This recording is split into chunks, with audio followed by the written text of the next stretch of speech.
Fala pessoal, boa tarde, Gênesis 38, hoje vamos lá porque é o seguinte, ó, deu uma pausa na história de José aí, que era o 37, depois vai pro 39, mas o 38 é um parênteses que Moisés escreve sobre Judá e Tamar. Aí eu pensei assim, poxa, mas por que ele parou? Ele parou simplesmente assim e escreveu isso. Porque isso aqui é crucial para o Evangelho. Eu espero que você leia esse texto antes de vir para esse vídeo aqui. Depois você pesquise, depois você reflita, depois você medite. Não fica só aqui, tá? Porque tem muita informação importantíssima para mim e para você nos dias atuais, para tudo que você imaginar. Esse capítulo aqui é uma reflexão que eu e você precisamos fazer, tá bom? Então vamos lá, só resumindo para você, que lembra, né? É aquele resumo do resumo do resumo.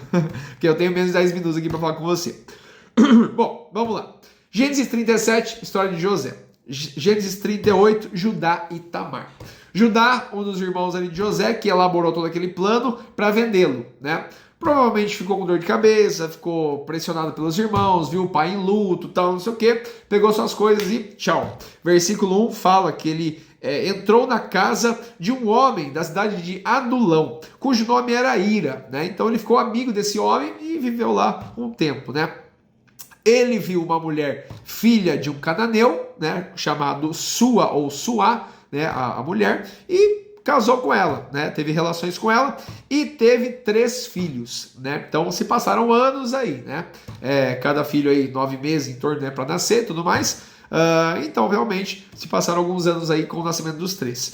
O primeiro se chamava o segundo se chamava Onã e o terceiro se chamava Selá. Passaram-se muitos anos e os meninos já ficaram grandes, tá? E Judá morando por ali. Judá ficou por lá, né?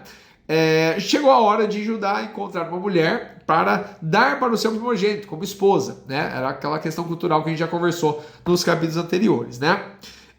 E aí o nome dessa mulher era Tamar. Ele encontrou uma mulher chamada Tamar e deu essa mulher para o seu primeiro filho. Só que o que acontece? Versículo 7. Só que é muito forte, tá? Porém, o primogênito de Judá era mau aos olhos do Senhor, pelo que o Senhor o eliminou, né? Então, tirou ele da face da terra aí. Não fala mais nada, simplesmente essa a história de na Bíblia, né? É muito tenso, né? Porque Judá, né, filho de Jacó, né, com uma família ali com a presença de Deus envolvida, tudo, né? Teve um filho assim, complicado, né? Então dá a entender que esse homem era um ímpio, né? Ele não acreditava no Senhor, ele zombava do Senhor, ele podia ser um idólatra de outro Deus, né? Ou melhor, demônio dizendo, né? E o Senhor o eliminou da face da terra. E aí acontece, como essa mulher já estava com ele, é feita a lei do levirato, né? Levirato, o que é? Naquela época, o que acontecia? Se a mulher estava casada com o homem e o homem acaba falecendo, ela vai para o irmão do homem, né? E aí, se esse homem falece novamente, falece, ela vai para outra e assim por diante, né? Ela vai passando de irmão para irmão até ela ir embora, né? E aí ela vai para o segundo irmão. Só que o segundo irmão sabia das regras desse levirato, né? E ele sabia que não tinha direito a nada, né? Questão assim de propriedade, de coisas, né? É como se os filhos que ele fosse ter com ela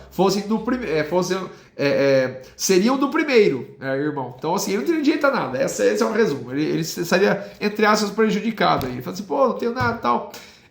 E aí o que ele fazia? Tinha relações com ela e quando chegava naquele ponto, né, ele colocava o seu órgão genital na terra e o sêmen caía na terra. Isso também era mal aos olhos do Senhor. Versículos 9, versículos 10. E o Senhor também o eliminou da face da terra. Só sobrou o terceiro irmão, que era Selá. Selá era mais jovem, tinha que esperar um pouco para ter Tamar como sua esposa. Judá fala para Tamar ir para casa dos seus pais, aguardar o tempo, não sei o que, blá blá blá.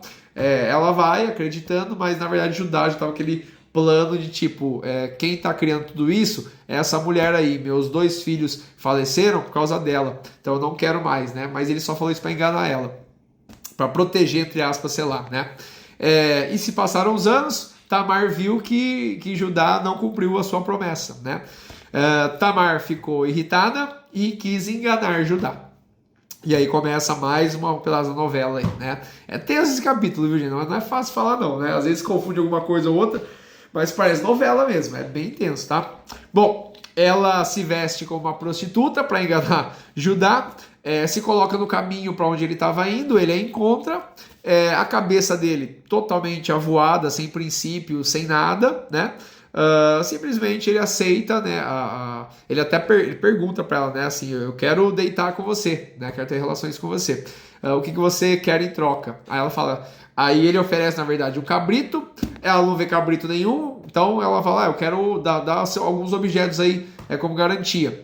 Aí ele dá um lenço, um selo e o seu cajado, né? E esses são objetos que definiriam uma pessoa de autoridade, né? Da época e tudo mais, então era conhecidíssimo ali, né? E ela segura aqueles objetos e leva com ela. Eles têm relações, ela acaba engravidando, mas Judá não sabe. 3 meses depois, né, o pessoal percebeu que Tamar estava grávida, né? Só que Judá não sabia de nada até aí. E aí ele fica louco, ele fica irado. Ele fala assim: não, peguem essa mulher, tirem da casa deles aí, porque ela estava prometida pro meu filho e tal, e queimem ela, podem queimar ela. Né? Olha a situação que ele estava aí, né? Só que aí ela fala: então, os objetos que eu tenho aqui são do homem que é o pai do meu filho aqui, né? E aí mostrou os objetos, Judá viu, né? Fez aquela cara, provavelmente, e ele falou: ela é mais justa do que eu, né? E aí ele abriu a mente e falou assim: ele é mais justo do que eu, e é isso mesmo, né? Olha a besteira que eu fiz e agora tem filhos aí, né? Bom, o que vai acontecer depois, né? E aí que eu quero chegar para finalizar com você, tá bom? Ela teve 2 filhos, né? E aí você fala assim: poxa, mas toda essa história para isso, né? Uma história de enganação, de pecado sexual, de isso. Olha só, teve gêmeos no ventre dela, mais uma vez gêmeos fazendo diferença, né? Então a gente já viu aí as histórias de Caim e Abel, de Esaú e Jacó, né? E agora dos meninos, né? Perez, né? Ou Pérez, não sei a pronúncia certinha, e Zerá, né? Só que assim, Zerá tava com a mãozinha para fora. Quando a parteira foi, ela amarrou, né, uma fichinha não, um fio roxo nele. No que ela foi pegar, ele voltou com a mão e Perez foi, né, colocou a mãozinha para cima de novo e ela puxou o primeiro, Perez, né? Então trocou. A primogenitura trocou. E a gente tem visto, né, como que a primogenitura é importantíssima na Bíblia, né? Desde lá do começo, né? Como que os primogênitos, né, eles se envolvem com as promessas de Deus, né? E como também a gente viu a história de Esaú e Jacó e como terminou a primogenitura, né? E aí no versículo 30, né, finaliza essa história, né? Falando do nascimento dos dois. Aí você fala: mas o que isso tem a ver, Caio? Não adiantou nada, né? Terminou assim.